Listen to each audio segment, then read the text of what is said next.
serviteur responsable de sa maison.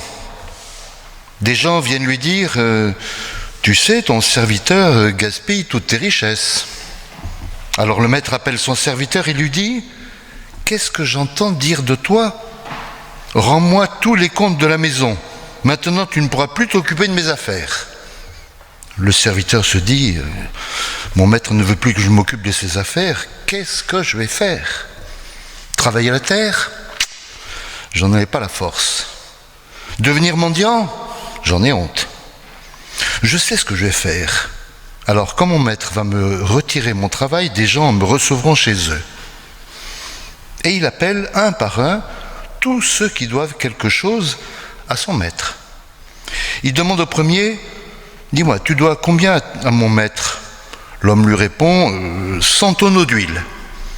Le serviteur lui dit, voici ton papier, vite, assieds-toi et écris 50. Ensuite, le serviteur demande à un autre, et toi, tu dois combien? L'homme lui répond, 100 sacs de grains. Le serviteur lui dit, tiens, voici ton papier écrit, allez, 50. Alors le maître dit du bien de ce serviteur malhonnête parce qu'il a été habile. Les gens de ce monde sont plus habiles entre eux que ceux qui appartiennent à la lumière. Personne ne peut servir, autre parabole, personne ne peut servir à la fois Dieu et l'argent. Jésus ajoute, et moi je vous dis, faites-vous des amis avec l'argent trompeur. Ainsi, quand l'argent n'existera plus, Dieu vous recevra dans sa maison pour toujours. Quand on peut faire confiance à quelqu'un pour une toute petite chose, on peut lui faire confiance aussi pour une grande. Et quand on est malhonnête pour une toute petite chose, on est malhonnête aussi pour une grande. C'est pourquoi si on ne veut pas vous faire confiance pour l'argent trompeur, qui va vous confier les vraies richesses? Et si on ne peut pas vous faire confiance pour les richesses qui ne sont pas à vous, qui va vous confier ce qui est à vous? Aucun serviteur ne peut servir deux maîtres. En effet, ou bien il détestera l'un et il aimera l'autre, ou bien il sera fidèle à l'un et il méprisera l'autre. Vous ne pouvez pas servir à la fois Dieu et l'argent.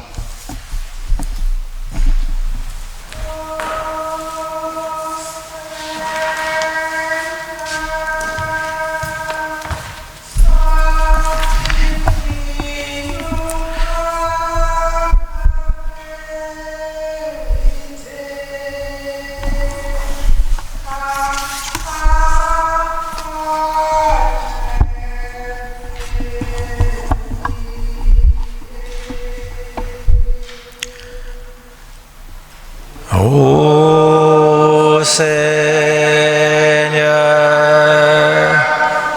sanctifie-nous par ta vérité. Ta parole est vérité.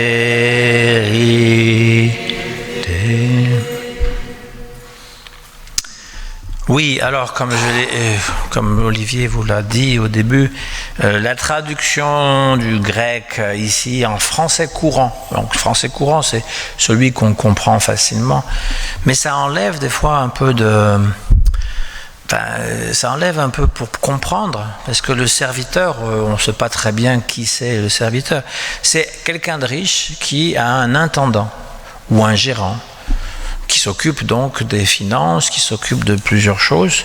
Et donc cet homme riche, on lui apprend que son gérant dilapide ses richesses, qu'il les gaspille pour lui-même. Et donc il n'est pas très content, il lui dit « Qu'est-ce que j'apprends sur toi? Rends compte de ta gestion, c'est-à-dire termine les comptes, et puis va-t'en, je te licencie. » Et lui, il réalise donc qu'il a tiré un petit peu trop fort sur la chaîne, qu'elle s'est cassée.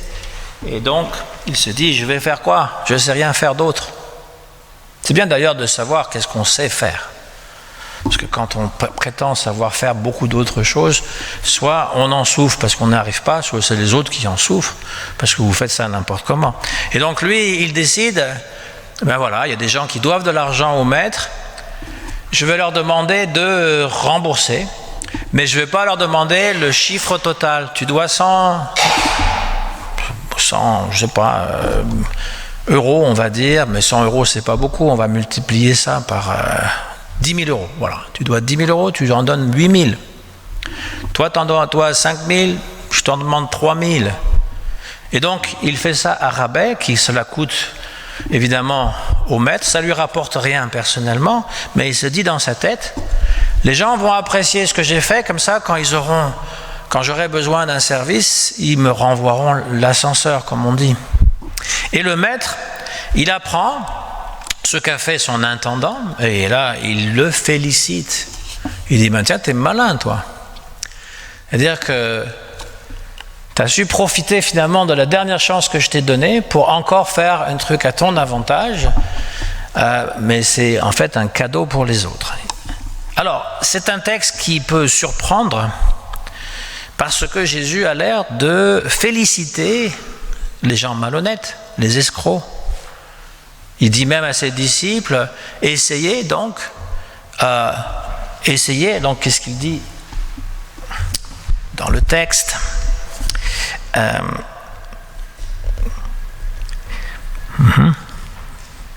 Moi je vous dis, faites-vous des amis avec l'argent trompeur. Ainsi, quand l'argent n'existera plus, Dieu vous recevra dans sa maison pour toujours. Alors si on prend ça à la lettre, on va dire, on peut être malhonnête, et Jésus nous donne l'occasion de l'être.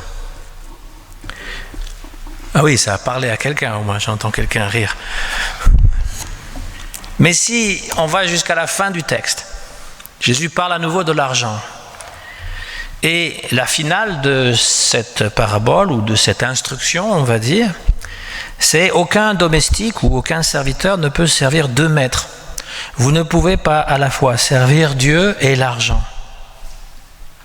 Donc ça semble contredire l'éloge qu'il a fait des gens malhonnêtes. Et Jésus parle d'une liste d'opposition entre les fils de ce monde et les fils de la lumière, entre l'argent trompeur et le bien véritable, entre les biens étrangers et notre bien propre. Toutes ces oppositions n'ont qu'un seul but, découvrir que l'argent n'est qu'une tromperie et que consacrer sa vie à faire de l'argent, comme on dit, c'est faire fausse route. C'est aussi grave que l'idolâtrie qui a été dénoncée par les prophètes, cette idolâtrie qui rend esclave. Dans la Bible, on a l'épisode du veau d'or. Moïse est allé sur la montagne pour recevoir les commandements de Dieu. Une fois, j'ai demandé aux enfants ici, il y en avait. Un autre moment, c'est quoi les 10 commandements? J'en ai reçu que 2, 3. Mais en fait, c'est la morale de base. Ne pas voler, ne pas mentir, ne pas tuer. Ça fait partie aussi du code pénal. Est-ce que Jésus, il irait contre ça? Mais là, on a l'épisode du veau d'or. Ils ont préféré. Alors le veau d'or, pour faire simple, qu'est-ce que c'est que cette histoire? Ils ne savent pas de quoi il a l'air le Dieu qui les a fait sortir d'Égypte. Tout ce qu'ils savent, c'est les dieux égyptiens. Et donc, ils ont fait une image qui ressemble un peu à un dieu égyptien, c'est-à-dire l'esclavage. Ils sont sortis de l'esclavage par ce Dieu qu'ils ne connaissent pas, qu'ils n'ont jamais vu. Et ils se disent, mais qu'est-ce qu'il fait là-haut, Moïse? Ça fait 40 jours qu'il est là-haut, on commence à en avoir un peu marre d'attendre. Et puis même, ils vont se plaindre, mais c'était tellement mieux avant. Ça, c'est le signe que vous vieillissez quand vous vous dites ça. C'était tellement mieux avant. Vous êtes sûr de ça? Pas sûr, hein? Mais eux, ils pensaient donc que c'était tellement mieux avant en Égypte. Ils ne pensent plus qu'ils étaient esclaves. Donc l'idole, c'est la marque de l'esclavage. Et là, Jésus, en fait, ça a été traduit, même dans les traductions autres que français courant. Jésus, il parle de mammon. Pas maman, mammon. Mammon, c'est le dieu, un dieu étranger, qui est vénéré comme une idole très puissante et qui donc fait recevoir de l'argent. Vous ne pouvez pas adorer ce dieu et aussi mammon, c'est-à-dire l'argent qui rend esclave. Pour faire de l'argent, on est prêt à exploiter son prochain. Déjà chez le prophète Amos, il faisait dire, par la bouche de son prophète, Dieu parlait, les gens riches, nous allons diminuer les mesures, augmenter les prix, fausser les balances. On vous prétend qu'il y a ça, mais il n'y a pas ça. Nous pourrons acheter le malheureux pour un peu d'argent, le pauvre pour le prix d'une paire de sandales. Nous allons vendre jusqu'aux déchets en disant c'est des choses magnifiques. Amos, il dit que la richesse ne concerne qu'une petite catégorie de privilégiés. Et pire encore, cet enrichissement des uns naît de l'appauvrissement des autres. On est 6 ou 5 siècles avant Jésus-Christ, bien avant la venue du capitalisme. Déjà, il y a quelqu'un qui dénonce, mais c'est des petites voix. Il n'y a pas beaucoup de monde qui s'élève. Et donc, quand tout finalement vient à manquer, les premières nécessités, le pain quotidien, les chaussures qu'on peut mettre aux pieds, quand tout est entre les mains des vendeurs qui sont peu scrupuleux, alors les pauvres n'ont pas d'autre solution pour ne pas mourir de faim et de froid que de se vendre comme esclaves. Voilà, nous pourrons acheter le malheureux pour un peu d'argent, le pauvre pour le prix d'une paire de sandales. C'est pas cher. Au XIXe siècle, Marx avait dénoncé l'exploitation de l'homme par l'homme. Même si les solutions qu'il avait données, le communisme, n'ont pas donné des résultats très positifs, son observation de la société capitaliste qui exploite l'homme et sa dénonciation de l'injustice était très pertinente. La phrase la plus célèbre de Marx, c'est que la religion est l'opium du peuple, et on oublie tout ce qui précède cette phrase, qui c'est très parlant, écoutez quand même. La religion, c'est le cri de l'opprimé, l'âme d'un monde sans cœur, l'esprit d'un monde sans esprit, elle est l'opium du peuple. On oublie aussi que l'opium, ça donne pas en fait des hallucinations, c'est fait pour anesthésier. On l'utilise à l'hôpital sous la forme de morphine. Donc, Marx ne dénonçait pas une illusion complète, c'est le cri de l'opprimé. L'âme d'un monde sans cœur, l'esprit d'un monde sans esprit. Si on lit Charles Dickens, tous les livres qu'il a écrits, qu'il décrit la misère qu'il y avait à Londres, les enfants qui travaillaient dans des mines de charbon. Si on lit Émile Zola, c'est la même époque, on se rend compte finalement qu'il y avait un vrai cri de désespoir. Il dénonçait cette misère. Et alors, plus proche de chez nous, au XXe siècle, il y a quelques années, cet homme qui s'est fait appeler Grand Corps Malade, parce qu'il est tombé, il s'est cassé la colonne vertébrale, et donc il est toujours en béquille, mais c'est un grand poète. Il discutait un jour avec son ami Richard Boringer, et de ça est sortie une chanson poétique. Je ne vais pas vous la chanter, mais c'est intéressant d'écouter. Vous pourrez même l'écouter sur Internet si vous voulez. C'est Grand Corps Malade. Et tonton, est-ce que tu as regardé dehors? Sur l'avenir de nos enfants, il pleut de plus en plus fort. Quand je pense à eux, pourtant, j'aimerais chanter un autre thème, mais je suis plus trop serein. Je ne fais pas confiance au système. Ce système fait des enfants, mais il les laisse sur le chemin. Et il oublie que s'il existe, c'est pour gérer des êtres humains. On avance tous tête baissée, sans se soucier du plan final. Ce système entasse des gosses et il les regarde crever la dalle. Tonton, on est du même côté, mais ce qu'on voit, on ne peut le nier. J'ai grandi au milieu de ceux que le système a oubliés. On vit sur le même sol, mais les fins de mois n'ont pas le même parfum. Et chaque année monte un peu plus la rumeur des crève-la-faim. Le système s'est retourné contre l'homme, perdu dans ses ambitions. L'égalité est en travaux et il y a beaucoup trop de déviations. Et tonton, on va faire comment? Dis-moi tonton, on va faire comment? Est-ce que les hommes ont voulu ça? Est-ce qu'ils maîtrisent vraiment leur rôle? Ou est-ce que la machine s'est emballée et qu'on a perdu le contrôle? Est-ce qu'il y a encore quelqu'un quelque part qui décide de quelque chose? Ou est-ce qu'on est tous pieds et poings liés en attendant que tout explose? Difficile de me rassurer, tonton. Je te rappelle au passage que l'homme descend bel et bien du singe et pas du sage. Et c'est bien l'homme qui regarde mourir la moitié de ses frères, qui arrache les derniers arbres et qui pourrit l'atmosphère.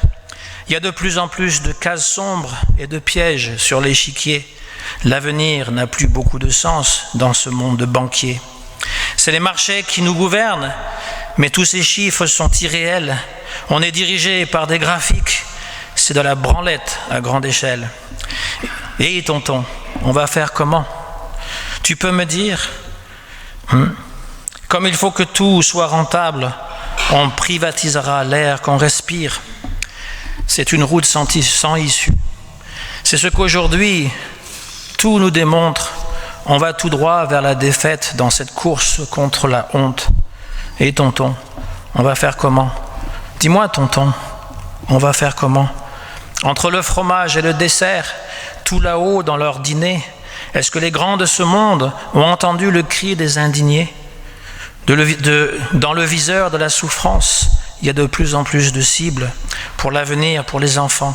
Essayons de ne pas rester insensibles.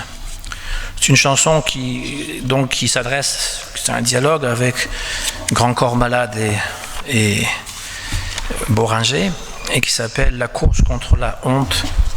Et donc ici, nous avons l'exemple moderne de ce qui se passe, décrit par le prophète Amos, c'est-à-dire qu'on vit dans un monde, ou même Karl Marx qui disait un cœur dans un monde sans cœur, une âme dans un monde sans cœur, c'est qu'on a oublié l'être humain.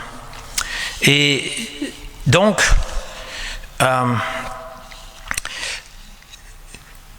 Jésus-Christ n'est pas en train de faire l'éloge des gens malhonnêtes.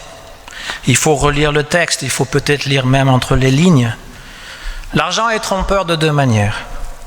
D'abord parce qu'il nous fait croire qu'il nous assurera du bonheur. Mais viendra bien un jour pourtant où il faudra tout laisser derrière. C'est la mort. Faites-vous des amis avec l'argent trompeur, dit Jésus, afin que le jour où il ne sera plus là, eh bien, il fait référence à la mort. Il n'y a pas beaucoup d'intérêt à être le plus riche dans le cimetière. Ça n'a pas beaucoup d'intérêt. Vous n'apporterez rien avec vous. Et donc cette idée que l'argent va vraiment pouvoir nous donner le bonheur pour un temps, pour certaines choses, certainement pas pour tout, parce qu'on n'achète pas les amis. Il y en a qui soudoient évidemment, mais ce n'est pas des vrais amis. Deuxièmement, l'autre, pourquoi l'argent est trompeur? Il nous trompe quand nous croyons qu'il ne nous appartient qu'à nous tout seuls. Jésus ne nous incite pas à détester l'argent, mais à le mettre au service du royaume, c'est-à-dire des autres. L'argent, les richesses, nous n'en sommes pas les propriétaires pour notre usage égoïste. Nous en sommes les gérants. Voilà ce que la parabole nous dit. Dieu est le propriétaire. Et il nous a donné en gérance ou responsable des talents que nous avons ou des richesses pour que nous puissions aider les autres qui sont autour de nous. Et dans cette phrase que Jésus dit, être digne de confiance avec l'argent trompeur, si on ne peut pas vous faire confiance avec l'argent trompeur, comment est-ce qu'on pourra vous faire confiance avec des choses plus grandes? Eh bien, ce mot confiance est important. Dieu nous fait confiance. Cet argent nous est confié. Nous en sommes donc responsables et toutes nos richesses, nous sommes comme des intendants qui devons les gérer. Nous devons partager nos richesses pour que ces transformations agissent aussi sur les autres. Nous rendons les autres heureux. Parce que qu'est-ce que fait l'intendant? Il réduit les sommes que les gens doivent. Donc ils sont contents avec lui. Et si nous pouvons donc répandre autour de nous du bonheur parce que nous avons des richesses à partager, c'est comme ça que finalement Dieu dira, ben voilà, je peux faire confiance en cette personne. Nous comprenons donc mieux la parabole de cette façon-là. Il ne s'agit pas de voler pour pouvoir être malin et de mieux calculer. Il s'agit avec l'argent qui peut être trompeur, qui peut nous faire croire que nous allons avoir le bonheur. C'est ce que d'ailleurs la télévision fait en permanence. Vous serez heureux quand vous aurez beaucoup d'argent. Donc il y a qui veut gagner des millions et qui veut toutes sortes de jeux pour nous promettre. Et on regarde ça, on dit, ma main, ça va bien être à sa place. L'argent, c'est quelque chose qui est nécessaire. Mais ça ne peut pas être le seul but dans la vie. Et il ne nous est pas réservé qu'à nous. L'intendant, il va donc faire des cadeaux avec l'argent de son patron pour se faire des amis. Il est malhonnête, c'est clair. Mais cette malhonnêteté, eh bien, il l'utilise avec astuce. Parce que pour une fois, l'argent n'est pas utilisé comme une fin en soi, mais comme un moyen. Et donc ce n'est pas la malhonnêteté de l'intendant que Jésus admire, c'est son habileté, c'est-à-dire cette capacité de transformer quelque chose qui pourrait nous pervertir en quelque chose de bien. Jésus nous invite à trouver des solutions de paix, de justice et de partage, plutôt qu'à gagner de l'argent au-delà du nécessaire. Dans le poème que j'ai lu, de Grand corps malade, on peut se demander, mais jusqu'où pourrons-nous continuer comme ça? Jusqu'où pourrons-nous continuer à surconsommer? Ça devient complètement fou, c'est aberrant. Il paraît qu'il y a 2-3 îles qui sont faites que de plastique en plein milieu des océans, qui sont grands comme le territoire de l'Arizona. Vous imaginez des bouteilles en plastique qui flottent, ça fait des continents. On a pollué la terre, on a pollué le ciel, on a pollué les océans. On n'arrête pas de consommer, d'avoir ces petits trucs plats qui finalement sont faits que pour durer que quelques années, qu'on jette et qui sont pratiquement indestructibles. Et jusqu'où pourrons-nous continuer? Ça semble complètement absurde.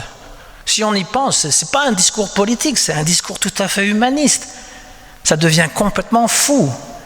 Et l'une des raisons, c'est que nous avons oublié l'essentiel.